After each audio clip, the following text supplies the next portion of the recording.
Brought to you by V-Guard, co-powered by Sensodyne and Vimal. ಬಾಯಲ್ಲಿ ಹೇಳಿ ಕೇಸರಿ.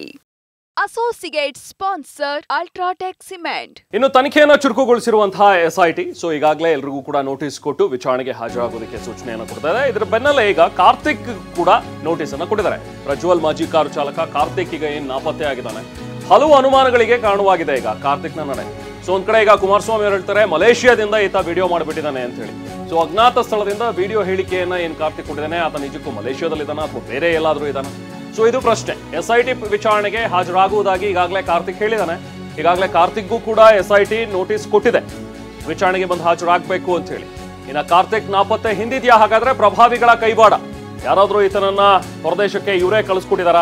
ಕಾರ್ತಿಕ್ ಮಲೇಷಿಯಾದಲ್ಲಿದ್ದಾನೆ ಅಂತ ಹೇಳಿ ಕುಮಾರಸ್ವಾಮಿ ಅವರು ಹೇಳ್ತಾರೆ. ಕುಮಾರಸ್ವಾಮಿ ಅವರಿಗೆ ಹೇಗೆ ಬಂತು ಈ ಇನ್ಪುಟ್? ಯಾರು ಕೊಟ್ಟಿದ್ದಾರೆ? ಪ್ರಜ್ವಲ್ ವಿಡಿಯೋ ವೈರಲ್ ಬಳಿಕ ನಾಪತ್ತೆ ಆಗಿದ್ದಾನೆ ಈಗ ಕಾರ್ತಿಕ್. ಅಲ್ಲಿಂದಲೇ ಒಂದು ಅಜ್ಞಾತ ಸ್ಥಳದಿಂದ ಒಂದು ವಿಡಿಯೋ ಮಾಡಿ ಬಿಟ್ಟಿರುವಂತದ್ದು. ನಿನ್ನೆ ಮೊನ್ನೆ ನೋಡಿದಂತಹ ಒಂದು ವಿಡಿಯೋದಲ್ಲಿ ಆತ ಏನು ಆರೋಪಗಳನ್ನ ಮಾಡ್ತಾ ಇದ್ದಾನೆ, ನಾನು ಯಾರಿಗೂ ಕೂಡ ಈ ವಿಡಿಯೋಗಳನ್ನ ಕೊಟ್ಟಿಲ್ಲ, ಬಟ್ ನನ್ನ ಹತ್ರ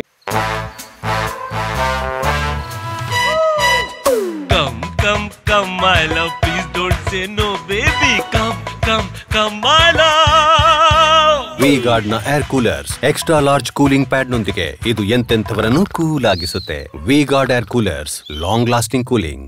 ಇರೋದಂತೂ ನಿಜ. ನನ್ನ ಹತ್ರ ಇದೆ ಅಂತ ಹೇಳಿ ನನ್ನ ಮೇಲೆ ಇಂಜೆಕ್ಷನ್ ಕೂಡ ತಂದಿದ್ರು, ಅದನ್ನ ವೆಕೇಟ್ ಮಾಡಿಸ್ಕೊಡ್ತೀನಿ ಅಂತ ಹೇಳಿ ದೇವರಾಜೇಗೌಡರು ಇಸ್ಕೊಂಡ್ರು ನನ್ನ ಹತ್ರ. ಅವರೇ ಬಹುಶಃ ಏನಾದ್ರು ಮಾಡಿರ್ಬೋದೇನೋ, ನನಗೆ ಗೊತ್ತಿಲ್ಲ ಅಂತ ಹೇಳಿ ಕಾರ್ತಿಕ್ ಹೇಳ್ತಾ ಇದ್ದಾನೆ. ಅದ್ ಬಿಟ್ರೆ ನಾನು ಯಾರಿಗೂ ಕೂಡ ಕೊಟ್ಟಿಲ್ಲ, ನಾನು ರಿಲೀಸ್ ಮಾಡಿಲ್ಲ ಅನ್ನುವಂಥದ್ದನ್ನ ಕಾರ್ತಿಕ್ ಹೇಳ್ತಾ ಇದ್ದ. ಹಾಗಾಗಿ ಈಗ SIT ಕೂಡ ಈತನನ್ನ ಕರೆದು ವಿಚಾರಣೆ ನಡೆಸುವಂಥದ್ದು ಅದು ಸ್ಪಷ್ಟ. ಹಾಗಾಗಿ ಈತನಿಗೂ ಕೂಡ ನೋಟಿಸ್ ಕೊಡ್ತಾರೆ. ಈತ ಕೂಡ ವಿಚಾರಣೆಗೆ ಹಾಜರಾಗಬೇಕಾಗತ್ತೆ. ಈಗಾಗಲೇ SIT ಪ್ರಜ್ವಲ್ ರೇವಣ್ಣ ವಿಚಾರದಲ್ಲಿ ಈಗ HD ರೇವಣ್ಣ ಅವರಿಗೆ ನೋಟಿಸ್ ಅನ್ನ ಏನೋ ಕೊಟ್ಟಿದೆ. ಇವತ್ತೇ ಬಹುಶಃ ಅವರು ವಿಚಾರಣೆಗೆ ಹಾಜರಾಗ್ತಾರೆ ಅಂತ ಹೇಳಲಾಗ್ತಾ ಇದೆ. ಹಾಸನ ಸಂಸದ ಪ್ರಜ್ವಲ್ ರೇವಣ್ಣ ಪ್ರಕರಣಕ್ಕೆ ಸಂಬಂಧಪಟ್ಟಂತೆ ಇವತ್ತೇ SIT ಮುಂದೆ HD ರೇವಣ್ಣ ಹಾಜರಾಗುವಂತ ಸಾಧ್ಯತೆಗಳಿವೆ. ಇವತ್ತು ಬೆಳಿಗ್ಗೆ 11 ಗಂಟೆಗೆ ರೇವಣ್ಣ ಹಾಜರಾಗಿ ವಿಚಾರಣೆಯನ್ನ ಎದುರಿಸ್ತಾರೆ ಅನ್ನುವಂಥದ್ರ ಬಗ್ಗೆ ಸಿಗ್ತಾ ಇರುವಂತಹ ಅಪ್ಡೇಟ್ಸ್. ಈಗ ನಿನ್ನೆ ದೇವೇಗೌಡರ ಜೊತೆಗೆ HD ಕುಮಾರಸ್ವಾಮಿ ಮತ್ತೆ ರೇವಣ್ಣ ಎಲ್ಲರೂ ಕೂಡ ಚರ್ಚೆ ಮಾಡಿದ್ದಾರೆ. ಅಂದ್ರೆ ಇದರಲ್ಲಿ ಹೇಗೆ ಮುಂದುವರಿಬೇಕು, ಕಾನೂನು ಹೋರಾಟ ಹೇಗೆ ನಡೆಸಬೇಕು ಅನ್ನುವಂಥದ್ರ ಬಗ್ಗೆ ಕೂಡ ಈಗಾಗಲೇ ಕುಮಾರಸ್ವಾಮಿ ನಿರ್ಧಾರ ಮಾಡಿದ್ದಾರೆ ಕಾನೂನು ಹೋರಾಟದ ಬಗ್ಗೆ. ಹಾಗಾಗಿ ಈಗ ಯಾವ ರೀತಿಯಾಗಿ ಇದರಲ್ಲಿ ಮುಂದುವರಿಬೇಕು ಅನ್ನುವಂಥದ್ರ ಬಗ್ಗೆ ಒಂದು ಚರ್ಚೆಯನ್ನ ಕೂಡ ಮಾಡಿದ್ದಾರೆ ಎಲ್ಲರೂ ಸೇರ್ಕೊಂಡು. ಇನ್ನು ವಿಚಾರಣೆ ಅಂತೂ ಎದುರಿಸಲೇಬೇಕು, ಯಾಕಂದ್ರೆ ಹೊಳೆನರಸೀಪುರದಲ್ಲಿ FIR ಕೂಡ ಆಗಿದೆ. ರೇವಣ್ಣ A1 ಇದ್ದಾರೆ, A2 ಇರುವಂಥದ್ದು ಪ್ರಜ್ವಲ್ ರೇವಣ್ಣ. ಇದು ಒಂದು ಪ್ರತ್ಯೇಕ ಪ್ರಕರಣ. ಅಂದ್ರೆ ಒಬ್ಬ ಮಹಿಳೆ ನನ್ನ ಮೇಲೆ ಲೈಂಗಿಕ ಶೋಷಣೆ ಆಗಿದೆ ಅಂತ ಹೇಳಿ ಕೊಟ್ಟಿರುವಂತಹ ಒಂದು ಪ್ರಕರಣ. ಇದಕ್ಕೂ ಸಂಬಂಧಪಟ್ಟಂತೆ ಈಗ SIT ಮುಂದೆ ಹಾಜರಾಗಬೇಕಾಗತ್ತೆ ರೇವಣ್ಣ. ಇನ್ನು ಇದೇ ವಿಚಾರದಲ್ಲಿ ಈಗಾಗಲೇ ವಾಗ್ಯುದ್ಧಗಳು ಏನು ನಡೀತಾ ಇದ್ವು, HD ಕುಮಾರಸ್ವಾಮಿ ಅವರು DK ಸುರೇಶ್ ಮತ್ತು DK ಶಿವಕುಮಾರ್ ಅವ್ರ ಮೇಲೆ ಮಾಡಿದಂಥ ಒಂದು ವಾಗ್ಬಾಣಗಳನ್ನು ಏನು ಬಿಟ್ಟಿದ್ರು, ಅದಕ್ಕೆ ಸಂಬಂಧಪಟ್ಟಂತೆ ಸುರೇಶ್ ಕೂಡ ಮಾತಾಡಿದ್ದಾರೆ. 420ಗಳು ಚಿಲ್ಡ್ರೆ ಬ್ರದರ್ಸ್ ಅಂತ ಹೇಳಿ ಏನು ಕುಮಾರಸ್ವಾಮಿ ಅವರು ಮಾತಾಡಿದ್ರು, ಅದಕ್ಕೆ ಟಾಂಗ್ ಕೊಟ್ಟಿದ್ದಾರೆ.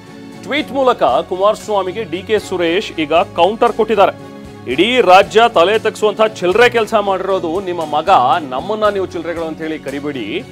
ಮೊದಲು ಮಹಿಳೆಯರಿಗೆ ಗೌರವ ಕೊಡೋದನ್ನ ಕಲ್ತ್ಕೊಳ್ಳಿ, ತಾಕತ್ತಿದ್ರೆ ಮೊದಲು ಹೆಣ್ಣು ಮಕ್ಕಳಿಗೆ ಗೌರವ ಕೊಡಿ, ನಮ್ಮ ಬಗ್ಗೆ ಮಾತಾಡದೇ ಇದ್ರೆ ನಿಮ್ಗೇನು ಊಟ ಅರ್ಗೋದೇ ಇಲ್ವಾ ಅಂತ ಹೇಳಿ ಟ್ವೀಟ್ ಮೂಲಕ ಟಾಂಗ್ ಕೊಟ್ಟಿದ್ದಾರೆ. ಮಾತೆತ್ತಿದ್ರೆ DK ಬ್ರದರ್ಸ್ ಅಂತ ಹೇಳಿ ಹೇಳ್ತಾ ಇರ್ತೀರಿ, ನಿಮಗೆ ನಮ್ಮ ಬಗ್ಗೆ ಮಾತನಾಡದೇ ಇದ್ರೆ ಏನು ಊಟ ಸೇರಲ್ವಾ, ಅರ್ಗೋದಿಲ್ವಾ ಅಂತ ಹೇಳಿ ಮಾತಾಡಿದ್ದಾರೆ.